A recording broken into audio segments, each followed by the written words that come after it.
There we are. All right, guys. This one's out of your favorite spot, Phoenix. Again, somebody recommended that I take a look at this one, so I'm going to take a look at this one. This is the actual PD release, so it's probably going to be a lot of talking from somebody in command staff, PIO, or whatever, and then the actual body cam. So let's get to it. Hello, I'm Ann Justice, Sergeant with the Phoenix Police Department Public Affairs Bureau. The information, audio, and visuals you are about to see are intended to provide details of an officer-involved shooting which occurred at 9 p.m. on June 16, 2020. The suspect involved in this incident has been identified as 27-year-old Donald Ward. Is the last name Justice not lost on anybody? I didn't think so. Conclusions about whether the actions of the officers are consistent with department policy and the law will not be made until all facts are known and the investigation is complete. This video may contain strong language as well as graphic video and images which may be disturbing to some people. Viewer discretion is advised. Officers of the Mountain View and Cactus Park precincts were called to an apartment in the area of 22nd Avenue and Indian School Road after 911 received several calls of a fight. Here is one of those 911 calls. Phoenix 911, what is the address of your emergency? Yeah, can you just send police officers? I need an address. 22 West Indian School Road. Is that an apartment? Yeah. Okay, and what is the emergency? The guy upstairs beating the crap out of the girl, and they said he has a gun. Okay, stay on the phone with me. Okay, we've got officers already started, okay? What's your first name, ma'am? Oh my God! Get out of the house! Get out! Carlos, get out of the house! Get out of the house! Look, he just shot him. We live downstairs. Okay, stay on the line with me, okay? Get out of the house! Get out of the house! He just shot another one. He's shooting you. I don't know if he shot that girl or not. Okay. He shot him around. How many shots did you hear? He shot I believe it's two so far that I've heard. All right, so your call taker's gathering all this information. Your dispatcher's going to take this information and try and put together a puzzle. And that puzzle is going to make a picture, and that picture is what she's trying to give to the responding officer, right? And not always does the dispatcher have all the pieces of the puzzle, so oftentimes the picture isn't all the way put together yet. But what you're going to be getting in the car, either via MDT or radio, is going to be that this person is assaulting a female and that this person has discharged a firearm. So as a responding officer, what is your thought process starting at that point? What are you thinking about from the time you get the call to the time that you put foot to pavement? What kind of plan, if any, are you formulating? Okay. In addition to the other 911 calls, a call was received from the victim where she was heard pleading for her life. The dispatcher tried to obtain information from her, but the victim could only be heard screaming. Here's a portion of her 911 call. Phoenix 911, where's the emergency? Phoenix 911, where's the emergency? Hello? Ma'am, where are you? Ma'am, I need to know where you are. Hello? Ma'am, what apartment are you in? Hello? Imagine being the dispatcher and having to listen to that and knowing that you are helpless to do anything about it. You can dispatch the officers, but you're hearing it in real time and you're helpless to do anything about it. Hello? The phone line remained open for several minutes as the victim continued to plead for her life. Additionally, the dispatcher believed gunshots had been fired, and this was also reported by at least one other caller. When the first two officers arrived on scene, they located the apartment and attempted to make contact. Well, there's a shoe. Phoenix Police!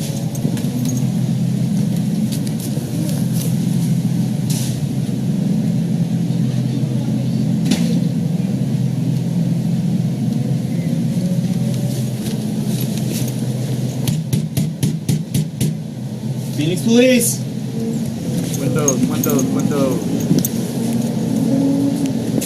Just from quickly, that's a really shitty situation to be in, because at the top of the stairs and then the door's not very far from the top of the stairs, and it doesn't look like there's a lot of room to the left side of the door, so there's not a whole lot of area to operate. You don't have a whole lot of real estate there, so you're kind of screwed when it comes to where you're going to stand to be out of the fatal funnel, and trying to avoid the windows and stuff like that. It's really it's not a great setup, but you know what? You got to play the cards you're dealt, right?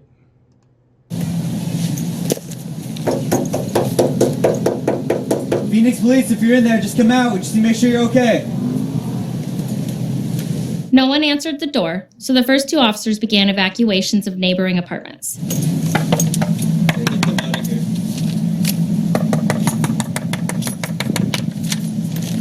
Hey, I'm gonna have to ask you guys to evacuate, okay? We got an issue over here. Yeah, on this neighbor right here. So if you guys can grab some shoes real quick. The officers then met with additional responding officers to develop a plan to make contact. That's when they heard a shot from inside of the apartment. Oh, there you go. It's inside. Hey, we got shots fired inside. We're gonna move the team up. Don't get in front of the door. Bunker up that window and tape that window. Make announcements. The officers then approached the door again and began making announcements, asking the people inside to come out. The officers got no response from Ward or the female caller. Based on the 911 call and the gunshots, they decided to force entry into the apartment to rescue the victim. Okay, so what is your thought right now? What kind of plan are you putting together? You've got enough officers there that you're going to have to, and they had time, it sounds like, to get other units on scene and kind of put a plan together, get a stack, and make entry. Sometimes you'll have a situation where you don't have that kind of time, or you've got that exigent circumstance that happens immediately upon your arrival, and then you're left without a choice. You've got to do something. So what kind of plan would you be formulating in either one of those situations? Phoenix Police Department, come out with your hands up now! Hey, hold on 1 second. Hold. Screaming. All right, move. Go. Move. Go. Nice and easy. Nice Move and towards the slow. screaming. Nice Guns and up. slow. Look for somebody. Okay, watch this. That door's closed, so we're going to take this one right here. Come to me. Right, go on. Hey, pick up that right room. Got that room. right? That room is right. As the officers were working their way through the apartment, they saw what looked like bullet holes in the walls. Hey, gotta get to that door. There's a bullet hole right through here. All right, move the bed. Bunker up on that door. Once inside, the officers approached a closed bedroom door and forced it open. As they entered that bedroom, they saw a closed bathroom door as well. Hey, real quick, that's a small apartment. There's not a lot of room to work. You've got a lot of guys in there. You've got long guns in there. So it really makes for a cramped situation. How are you going to work around that? What are you going to do to work around that? I mean, that's super frustrating to have all of those doors and places that a person could conceal themselves, but very little room to be able to maneuver. And then, you know, are there patrol rifles set up for that kind of situation? Is your patrol rifle, do you have a 10.5-inch barrel? You got a 16-inch barrel? Are you suppressed? So, you know, if you have to crank off a few rounds, you're not going to deafen everybody in the room. These are things that you kind of need to think about when you're looking at your setup for, you know, whatever kind of patrol rifle you're going to be carrying. Just thinking out loud. That door. Where's the ram? Right there.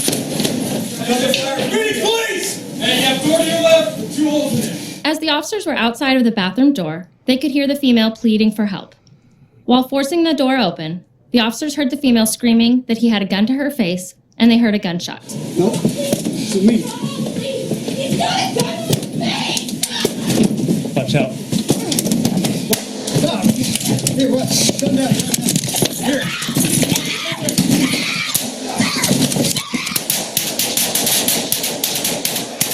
All right.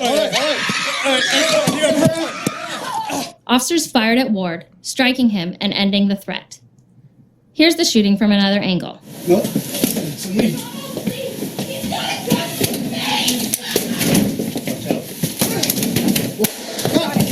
Here, what? Gun down. Here.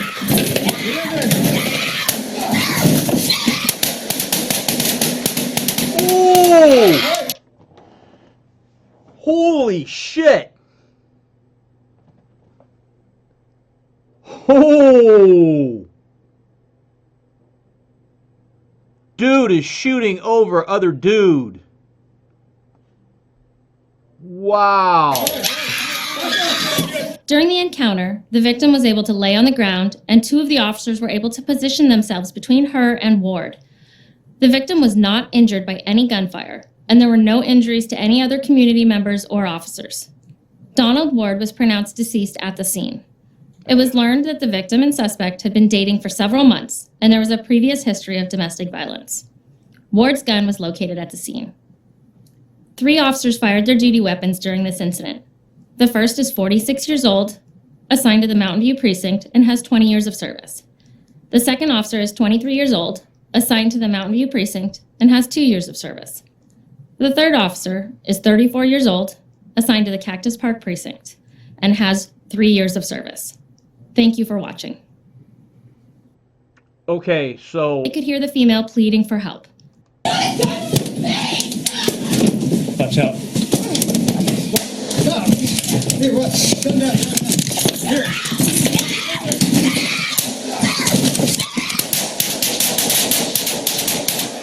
All right. Officers fired at Ward, striking him and so it's hard to see. You've got one guy with a rifle, and then in the other video or the other camera angle, we're going to see a guy standing back here behind him, shooting this way. So you got a guy here, and then I guess the third is going to be over to his left. ending the threat. Here's the shooting from another angle. Nope. It's me.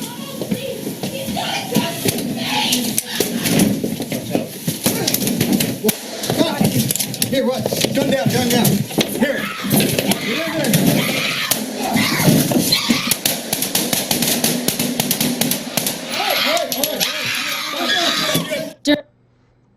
So the communication was good, the coordination, I mean, what a clusterfuck, right? You've got at least 4 officers trying to get in one door.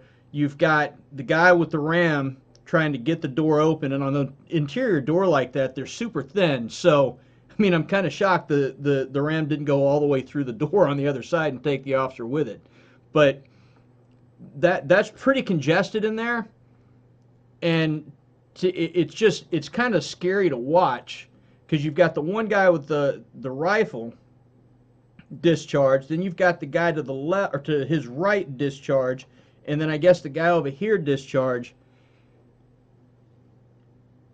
I mean, holy smokes, man. Holy smokes. And the guy with the rifle just went ham. I mean, I'm not saying that's a bad thing, I'm just saying.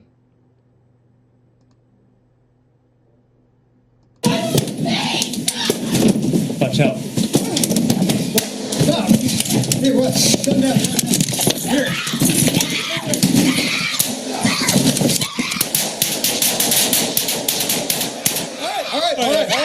All right. So, I can't tell who other than dude with the rifle here is shooting. Officers fired at that Ward, angle. striking him and ending the threat. Here's the shooting Yeah, from he another sure did. angle. Nope. It's me. All right, so 1, 2, 3, and then I guess 4 is up here.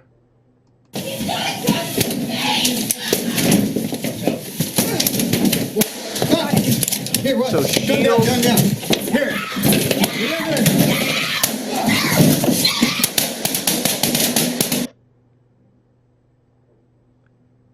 That's crazy. But it's all about During the encounter, it's all perception. And what are you seeing? Because your vision is going here, right? So, and that tends to be what happens in these high stress situations is everything goes from here to what you're looking at. What is that threat that you're focused on? So you've got 3 guys at least focused on the same thing and not peripherally. So it's I mean, listen, I'm not a psychologist or anything, obviously. I'm just looking at this from, you know, this bird's eye view, so to speak, and it's kind of miraculous that nobody caught lead from dude standing next to him. But they were communicating, they were moving, and of course they were shooting. Um, guns down, guns down, guns up, guns up. As they flowed through the apartment, they tried to make the entry as safe and as fluid as they possibly could. It looks like again with apartments, trailers, even a regular house, a wall's not cover; it's barely concealment. So you're kind of screwed when you go in there, regardless of whether the guy's got a 380 or a 9mm or a shotgun or a long gun. That drywall's not going to stop shit. So they were really just they had to work with what they had to work with, and they made it work.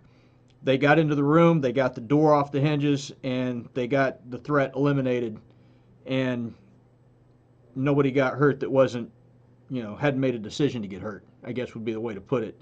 I like the communication. The shooting over or beside somebody like that was kind of scary, but when you're not there in the moment, it's hard to say, right or wrong, and I don't want to do that. It just, holy shit. Holy shit. Anyway, that's that. If you saw anything I missed, drop it in the comment section down below. As always, subscribe to the channel. Share it if you think it's going to help anybody else. Appreciate it. You guys be good. If you can't be good at it. We'll see you next time. Be safe.